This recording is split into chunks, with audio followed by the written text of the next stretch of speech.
jawatankuasa yang berkenaan telah diperkenankan melihat anak bulan Zulhijjah pada petang hari tersebut di Pontian Kecil Johor, Kompleks Falak Al-Kawarizmi, Kampung Balik Batu, Tanjung Bidara, Melaka, Kompleks Baitul Hilal, Teluk Kemang, Podikson, Negeri Sembilan, Bukit Melawati, Kuala Selangor, Selangor Darul Ehsan, Bukit Jugra, Banting, Kuala Langat, Selangor Darul Ehsan, Balai Cerap Selangor, Sabak Bernam, Selangor Darul Ehsan, Pantai Pasir Panjang, Mukim Pekalan Baru, Daerah Manjung, Perak Darul Ridwan, Pusat Falah Syekh Tahir, Pantai Aceh Pulau Pinang, Kampung Pulau Sayak, Kuala Muda, Kedah Darul Aman, Pemandangan Indah, Pulau Langkawi, Kedah Darul Aman, Menara Alostar, Alostar, Kedah Darul Aman, Bukit Besar, Kuala Terengganu, Terengganu, Bukit Geliga, Kemaman, Terengganu, Pulau Perhentian, Besut, Terengganu, Balai Cerap Kusa, Mukim Merang, Setiu, Terengganu, Bukit Praksi, Pasir Putih, Kelantan, Bukit Kampung Tembeling, Mukim Manjur, Daerah Olak Jeram, Kuala Kerai, Kelantan, Menara Bangunan SEDC, Jalan Tengku Putera Semerak, Kota Baru, Kelantan, Esplanet Luak, Miri, Sarawak, Teluk Bandung, Kuching, Sarawak, Tanjung Batu, Bintulu, Sarawak, Balai Cerap Al-Biruni, Tanjung Dupil, Putatan, Sabah, Bukit Tanjung Batu, Nenasi, Pahang, Gunung Berincang, Cameron Highland, Pahang, Bukit Pelindung, Kuantan, Pahang, Tingkat 13 Menara Universiti Malaysia Sabah, Kampus Antarabangsa Labuan, Menara Kuala Lumpur, Kuala Lumpur, Pusat Konvensyen Antarabangsa Putrajaya, Putrajaya, Menara Pandang, Masjid Al-Husin, Kuala Perlis. Majlis Raja-Raja telah mempersetujui bahawa cara menetapkan tarikh Hari Raya Korban adalah berdasarkan ru'yah dan hisab. Penyimpan Maha Besar Raja-Raja akan mengisytiharkan pada malam itu juga tarikh 1 hari bulan Zulhijjah dan tarikh 10 Zulhijjah Hari Raya Korban yang ditetapkan melalui radio dan televisyen. Analisis, laporan, fakta dan agenda. Alpha 102, kupasan topik isu semasa, pelbagai bidang menjana minda masyarakat. Saya nak mulakan perniagaan saya, jumpa mereka, ada yang tak percaya, tolak saya punya sebut harga. Boleh ke saya buat? Saya ni OKU. Isnin hingga Khamis, 10.30 pagi. Wakaf unit saham ASNB ni untuk membolehkan pemegang-pemegang saham ASNB mewakafkan saham mereka. Dana wakaf ASNB ni akan dilaburkan, membiak-biak, menghasilkan pulangan, dan pulangan itulah yang akan diwakafkan untuk memberi manfaat kepada masyarakat. Serentak siaran langsung di Facebook Nasional FM, sentiasa di hati. Terkunci dalam sengsara, kes-kes keganasan, tak kiralah lelaki ataupun wanita yang menjadi bangsa, mereka ni tak dapat lari atau tidak dapat membebaskan diri mereka dari terus menjadi bangsa. Dan mereka ni sebenarnya seolah-olah macam pasrah, diperlakukan dengan kejam dan ganas untuk satu tempoh yang lama sehingga terdapat adanya kes-kes yang melibatkan kematian dan sebagainya. Analisis, laporan, fakta dan agenda. Alpha 102.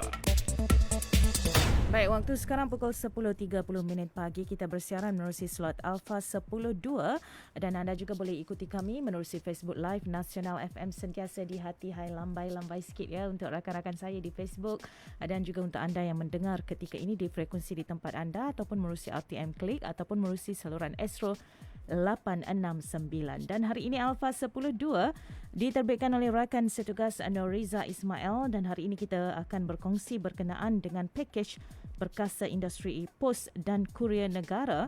Dan bersama-sama dengan saya di talian ketika ini kita ada yang berbahagia Datuk Muhammad Ali Hanafiah Muhammad Yunus, Ketua Pegawai Operasi Suruhanjaya Komunikasi dan Multimedia Malaysia. Assalamualaikum Datuk. Waalaikumsalam warahmatullahi wabarakatuh, Nurul.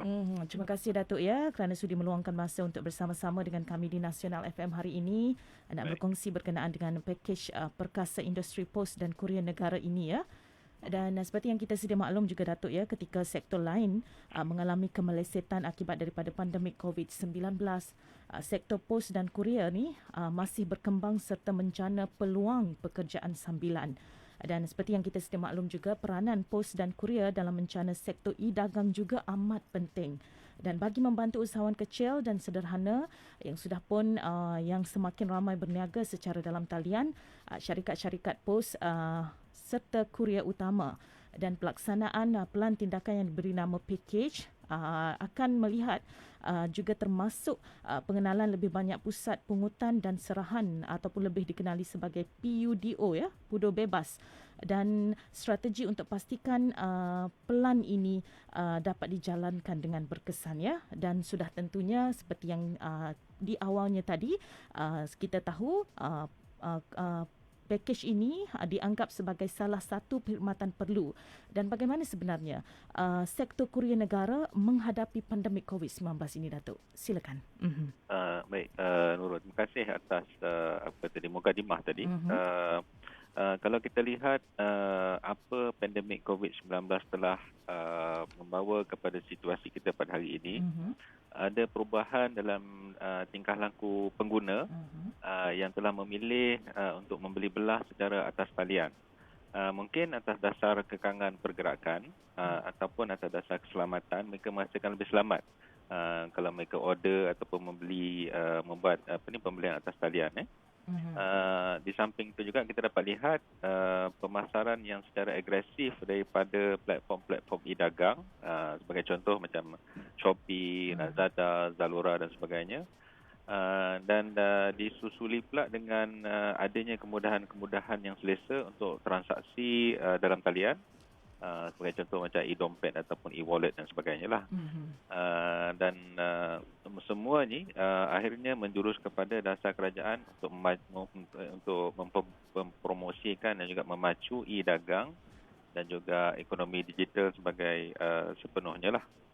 Jadi kita dapat lihat daripada semua ni permintaan telah meningkat. Sebagai contoh, statistik telah menunjukkan parcel per kapita pada tahun 2019 dulu ada 7 parcel per kapita, dan ianya telah meningkat kepada 20 parcel per kapita pada tahun 2020.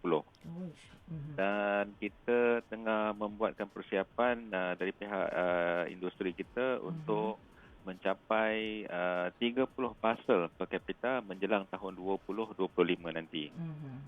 So itulah yang antara yang kita dapat tindakan bagaimana sektor Korea ini akan dapat menghadapi pandemik COVID-19 ni. Okey, baik. Seperti yang dimaklumkan oleh Datuk tadi, ya, kita ada peningkatan signifikan jumlah parcel, ya, kalau diikutkan dari 7 per kapita ke 20 per kapita dan jangkaan 30 per kapita pada tahun 2025.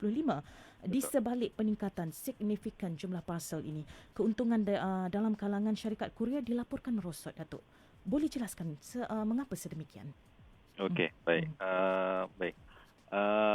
Antara sebab yang kita dapat kaitkan dalam situasi ini, satu ialah perspektif dari segi perang harga yang membawa kepada persaingan yang sengit lah. Yang keduanya dari segi sudut pelanggan, sudah tentu mereka suka ataupun menghargai persaingan dan juga kemampuan untuk memilih penyedia perkhidmatan adalah pada tangan mereka sendiri. So bila dia buat pembelian tu ataupun dia sebagai penjual, dia nak pilih yang mana satu yang nak hantar lah, kurier yang mana satu yang nak hantar barang dia tu kan. Persaingan ni sebenarnya satu langkah yang berkesan untuk mempromosikan kecekapan dan juga inovasi dalam sektor kurier lah. Walau bagaimanapun terdapat batasan ataupun had-had kepada model sebegini, sebab taktik harga berlebihan, especially jika amalan berkenaan mula mendatangkan mudarat kepada ekosistem secara keseluruhannya. Jadi it all comes to the question of balancing the act lah.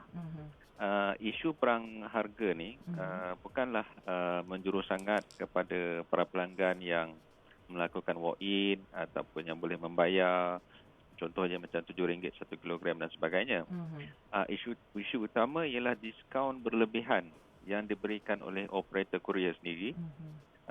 Sebagai contoh, kepada syarikat-syarikat, dia buat diskaun ni sebab dia boleh menguasai jumlah parcel yang signifikan, bukan disebabkan oleh kecekapan kos, tetapi lebih kepada amalan-amalan yang tidak sihat, seperti cross subsidization ataupun subsidi silang dan sebagainya.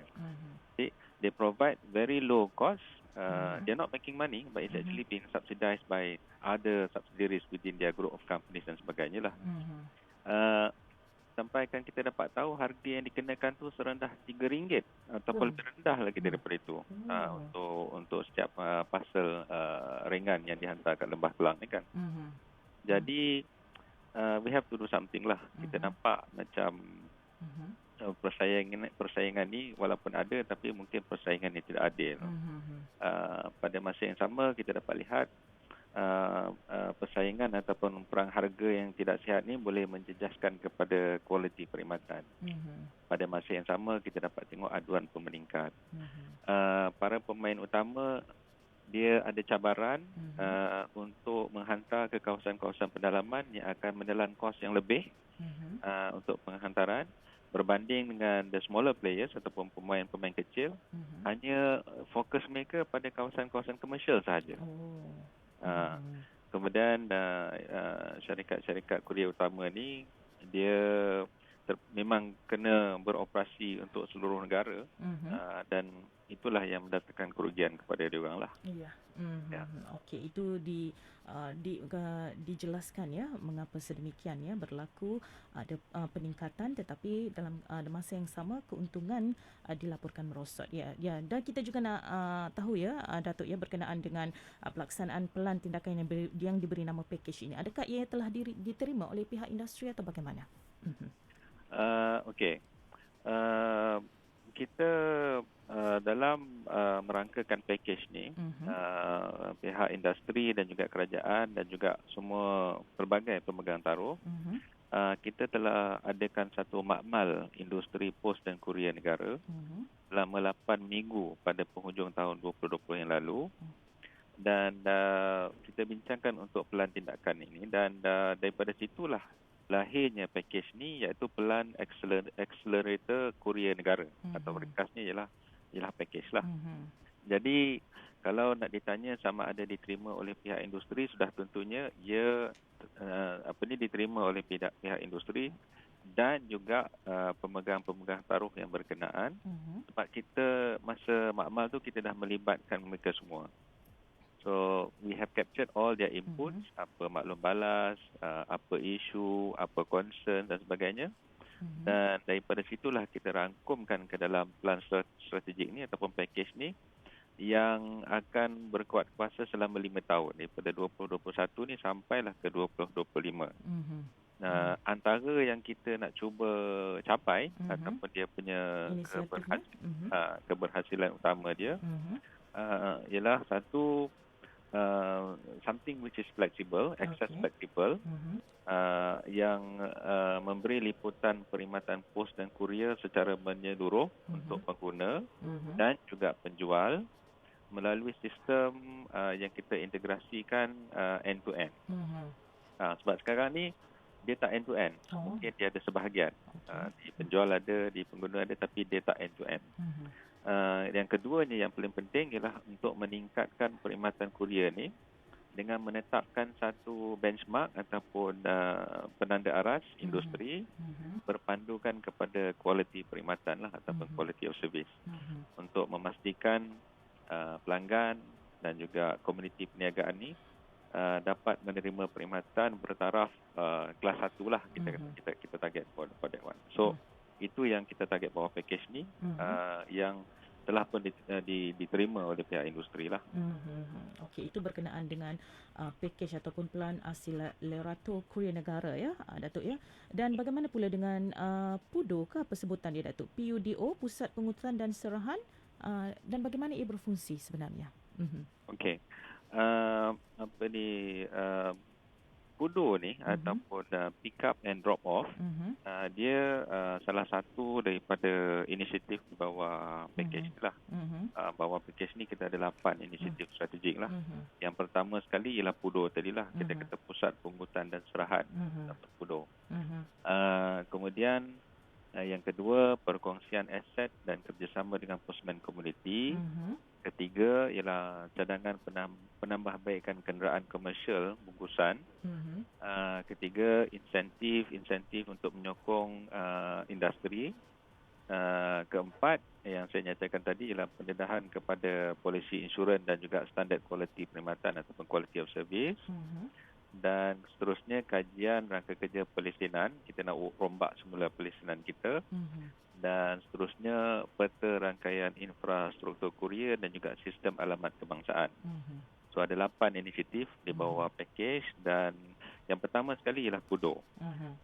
PUDO ataupun pick up dengan drop off ni, dia satu pusat berbentuk fizikal untuk penjual ni, dia turunkan parcel dia dalam PUDO. Dan untuk pembeli pula, dia datang pergi ke PUDO ni, dia pungut parcel mereka. Dia satu kemudahan yang kita kata berpusatkan dekat komuniti ataupun masyarakat, yang boleh digunakan oleh dua-dua pihak lah, sama ada the operator, courier dan juga pengguna sendiri. Jadi satu, kita dapat lihat pelanggan ni, dia dengan PUDO ni yang kita jangkakan akan ditempatkan di dekat dengan kawasan-kawasan perumahan. Dia jimatkan masa bagi pelanggan untuk mereka. Mereka cuma perlu kepada PUDO just to collect their parcel. Dulu barangkali kita pernah berada dalam situasi kita tak ada kat rumah. Jadi bila orang tu nak hantar, dia akan tinggalkan satu kad. Kad tu kan, kad. Lepas tu dapat kad tu, kita kena pergi kat depo dia orang, kena pergi collect. So kalau ada PUDO ni, tak perlu dah macam tu. Dia akan send message, sama ada melalui SMS dan sebagainya. Parcel tuan sudah sampai, berada di pisau sekian, PUDO sekian. Dia akan bagi password dan sebagainya. Senang juga. Dan you just go there and then you key in your password apa semua tu, just collect, you pick up lah. Untuk syarikat kurier pula, kalau dia nak pergi collect, dia nak pergi pick up daripada orang pun, dia boleh pick up daripada PUDO juga. Jadi macam kita tadi, contohnya saya nak hantar barang saya, saya key in dan sebagainya, dan saya pergi kat PUDO, masukkan deposit my parcel there, and then nanti syarikat kurier tu akan datang kat PUDO tu, dia pick up. Dia tak perlu datang kat rumah dah. So if you have some concerns lah kan, kalau orang nak datang kat rumah dan sebagainya. So sekarang ni, hari demi hari kita dapat lihat ada saja PUDO baru yang telah dipasang, dan kita galakkan supaya dipasang dekat kawasan-kawasan komuniti lah, dekat dengan pengguna sendirilah. Okey, baik Datuk, kita akan berhenti rehat dulu seketika, dan selepas ini kita akan sambung kembali perbincangan kita berkenaan dengan pakej perkasa industri pos dan kurier negara bersama dengan yang berbahagia Datuk Muhammad Ali Hanafiah, Muhammad Yunus, Ketua Pegawai Operasi Suruhanjaya Komunikasi dan Multimedia Malaysia.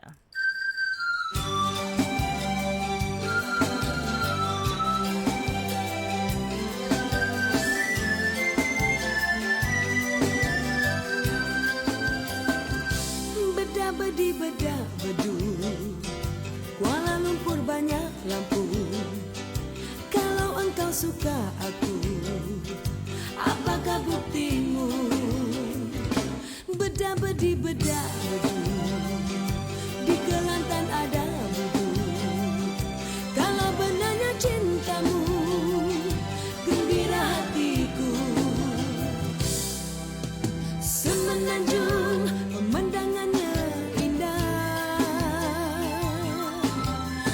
begitulah Sarawak dan Sabah.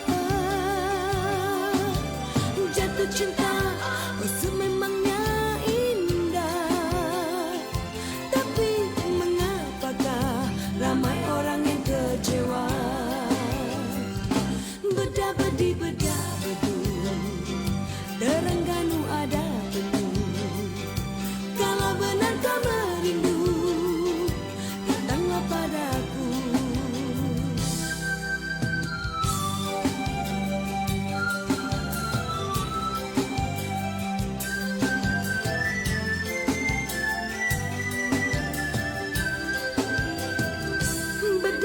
Bedah bedu, Kuala Lumpur banyak lampu. Kalau engkau suka aku, apakah buktimu? Bedah bedu, di Kelantan ada bedu. Kalau benarnya cintamu, gembira hatiku.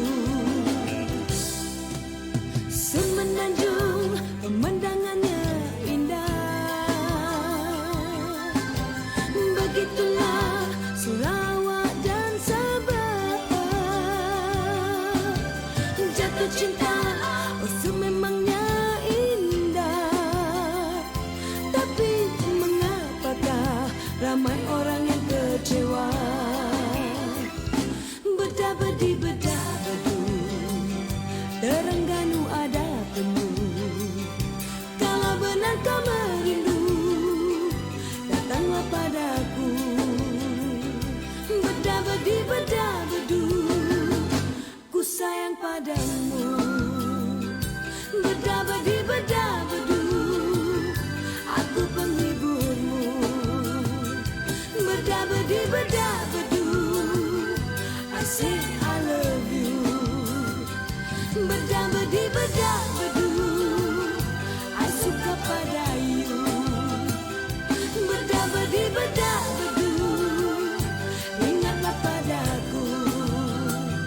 Bedah bedi bedah bedu, I say I love you. Bedah bedi bedah bedu.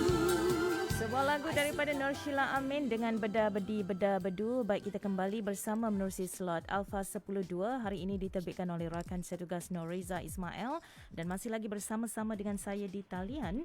Kita ada yang berbahagia Datuk Muhammad Ali Hanafiah Muhammad Yunus, Ketua Pegawai Operasi Suruhanjaya Komunikasi dan Multimedia Malaysia, dan kita berkongsi hari ini berkenaan dengan pelan ataupun pakej perkasa industri pos dan kurier negara ya. Dan kalau tadi dah pun dikongsikan oleh Datuk berkenaan dengan bagaimana sektor kurier negara menghadapi pandemik COVID-19 dan bagaimana juga berkenaan dengan peningkatan jumlah parcel dan juga pakej yang telah pakej ini adakah telah diterima oleh pihak industri dan juga inisiatif yang terkandung dalam pakej itu sendiri, dan kita juga mengetahui berkenaan dengan PUDO dan bagaimana ia berfungsi, dan kita juga nak tahu Datuk bagaimanakah pakej ini akan mempercepatkan pertumbuhan ekonomi digital di negara kita. Okey, baik. Dari segi pihak Suruhanjaya Komunikasi Multimedia Malaysia ataupun MCMC, ekonomi digital ni memang kita sokong sepenuhnya. Di samping pakej, kita ada satu lagi program yang kita namakan Jendela. Jendela ni ialah untuk kita meluaskan lagi perkhidmatan jalur lebar dari segi perkhidmatan dan juga dari segi infrastruktur. Jadi kita dapat lihat daripada semua ni pertumbuhan e-dagang ni ataupun e-commerce ni menunjukkan bahawa ekonomi digital ni kita tak boleh lagi. Dia menjadi salah satu daripada yang penting sama ada di peringkat dunia maupun kat negara kita Malaysia. Kalau kita tak ada, kita akan ketinggalan. Jadi seperti yang digariskan dalam aspirasi pakej ni, kita mensasarkan untuk memberi satu perkhidmatan yang bertaraf kelas pertama kepada rakyat kita dari segi kualiti perkhidmatan, memperkemaskan integrasi sistem penyampaiannya daripada end to end seperti yang saya nyatakan tadi, supaya dapat memberi satu impak yang tinggi, termasuk kepada industri PKS kita, perusahaan-perusahaan kecil dan sederhana, supaya mereka dapat mengadaptasi diri mereka ni ataupun cara mereka berniaga dan sebagainya untuk menggunakan teknologi yang terkini. Dia taklah secanggih mana macam PUDO tadi kan. Konsep PUDO, dia akan gunakan telefon, ada talian telefon, mungkin SMS dan sebagainya, dan linkkan kepada pick up point dan juga drop off point tadilah. Kalau kita dapat lihat, kalau kita dapat tingkatkan ekonomi digital melalui e-dagang ni, dia punya faedah dia ataupun benefitnya pada dua-dua, pada penjual dan juga pada pembeli. Dan yang tengah-tengah tu yang menghantar ni ialah pihak kurier kita lah. So the benefit is actually across the ecosystem. Dia faedah dia kepada semua yang terlibat dalam ekosistem tu. Kita ada figures dia yang kita sasarkan dari segi pertumbuhan ekonomi digital ni. Tapi nanti kita akan kongsilah dari semasa ke semasa. Okey. Dan tadi juga Datuk ada sebut berkenaan dengan perusahaan kecil dan sederhana PKS ya. Ada apakah inisiatif di bawah pakej yang akan memberi manfaat kepada PKS di kawasan luar bandar, Datuk? Okey. Saya ambil satu contoh. Kalau di luar bandar di Sabah dan Sarawak, kita ada apa yang kita namakan sebagai postman community. Setakat ni postman community ni dia ditugaskan untuk menghantar surat lah.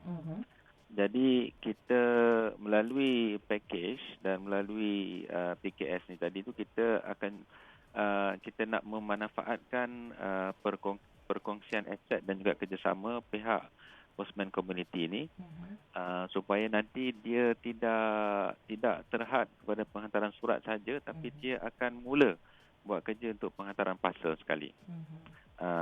Bukan dari segi penghantaran, maknanya pick up and drop off sekali lah. Maknanya dia kalau di kawasan PKS tu ada yang mengusahakan katalah barang-barang dari segi anyaman tika dan sebagainya.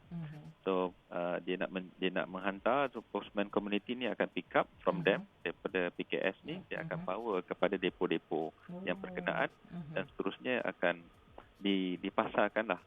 So kita dapat lihat PKS ni dia dapat meluaskan pasaran dia. Dahulunya mungkin dia punya penjualan tu dalam kawasan daerah dia saja kan. Melalui word of mouth ke ataupun melalui telefon, kenalan dan sebagainya. Now it's beyond that. Sabah dan Sarawak pun dah mula menghantar barang-barang sampai ke Semenanjung dan sebagainya. Dan akhir sekali sampai ke luar negara lah. So itu yang kita nak cuba masukkan dalam package ni supaya dia boleh benefit straight away untuk PKS kita. Okey, itu yang dimaksudkan antara inisiatif yang dijalankan di bawah package ini ya. Okey, dan akhir sekali Dato', 86% daripada aduan pengguna adalah berkaitan dengan perkhidmatan yang buruk, dan apakah yang pengguna boleh harapkan dan nikmati daripada pelancaran package ini sendiri? Okey, baik. Kita maklum yang aduan pengguna ini telah meningkat. Dan ianya berkait kepada the whole ecosystem lah. Pasar meningkat, penghantaran mungkin ada perlahan ataupun slow, that kind of thing lah kan. So saya nyatakan awal tadi, salah satu daripada 8 inisiatif di bawah package ialah untuk memberi fokus kepada kualiti perkhidmatan ataupun the quality of service lah.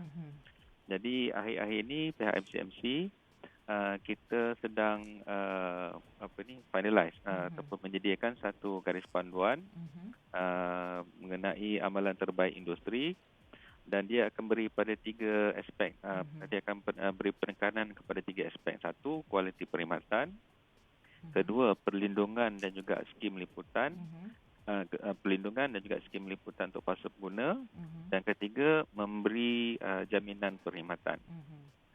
So ada 3 inilah. Satu is the kualiti perkhidmatan. Kedua, perlindungan dan juga skim liputan, macam insurans lah. Dan ketiga ialah jaminan kepada perkhidmatan.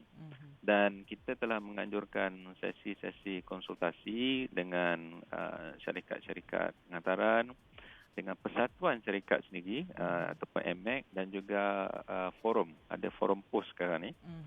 Dan kita masih meneruskan lagi sesi konsultasi ini dengan agensi-agensi penguatkuasaan yang lain jugalah. Tujuan kita ialah supaya kita dapat merangkumi semua hal-hal ataupun isu-isu yang relevan, dan kita akan dapat masukkan dalam garis panduan tadi supaya dia menjadi satu yang menyeluruh, dengan tujuan utama kita untuk membaiki perkhidmatan dan juga mengurangkanlah aduan-aduan berkenaan dengan perkhidmatan yang tak berapa cantik lah sekarang ni. Okey, itu yang yang kita harapkan dan kita dapat nikmati daripada pelancaran package ini ya Datuk ya. Baik Datuk, terima kasih banyak-banyak atas perkongsian yang cukup istimewa sekali berkenaan dengan package Perkasa Industri Pos dan Kurier Negara. Terima kasih juga sudi meluangkan masa bersama-sama dengan kami di Nasional FM ya Datuk ya. Ya, sama-sama. Terima kasih atas menjemput FMC. Okey, terima kasih banyak-banyak. Assalamualaikum Datuk. Waalaikumsalam.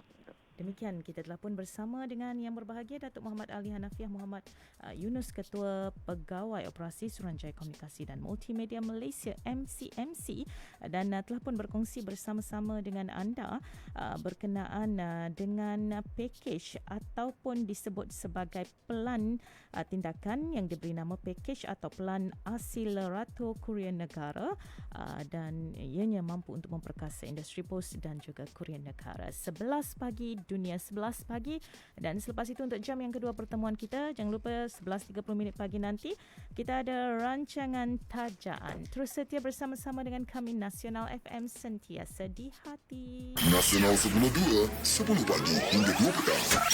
Program strategik memperkasa rakyat dan ekonomi tambahan. Selain itu, tidak dinafikan semasa tempoh PKP ini ia turut memberikan kesan kepada pemandu teksi, kereta sewa dan bas sekolah. Dan bagi mengurangkan beban mereka, kerajaan bersetuju memberi bantuan khas secara one-off sebanyak RM500 pada 17,000 pemandu pelancong, 40,000 pemandu teksi, 11,000 pemandu bas sekolah, 4,000 bas persiaran dan 62,000 pemandu kereta sewa dan e-hailing. Bantuan ini yang berjumlah RM68 juta akan disalurkan kepada penerima yang berdaftar pada bulan Julai nanti, insya-Allah. Yang amat berhormat Tan Sri Dato' Haji Muhyiddin bin Haji Muhammad Yassin, Perdana Menteri Malaysia. Mereka di barisan hadapan. Saya ASP Nur Murni binti Tabarani, Ketua Bahagian Pencegahan Jenayah dan Keselamatan Komuniti, Ibu Pejabat Polis Daerah Bentong Pahang. Saya jururawat dari Unit Rawatan Kebakaran Hospital Sungai Buloh, Daphne Shazlin Hairuddin.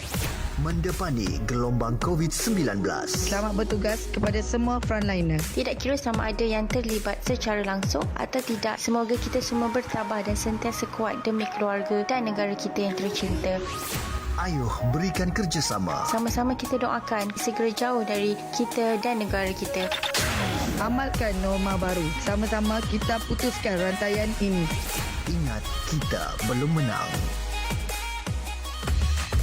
Hai kawan-kawan, jangan lupa tau, terus kekal amalkan 3W. Wash, wear and warn. Dan elakkan 3S, tempat sesak, sempit dan bersembang jarak dekat. Patuhi SOP, kita jaga kita.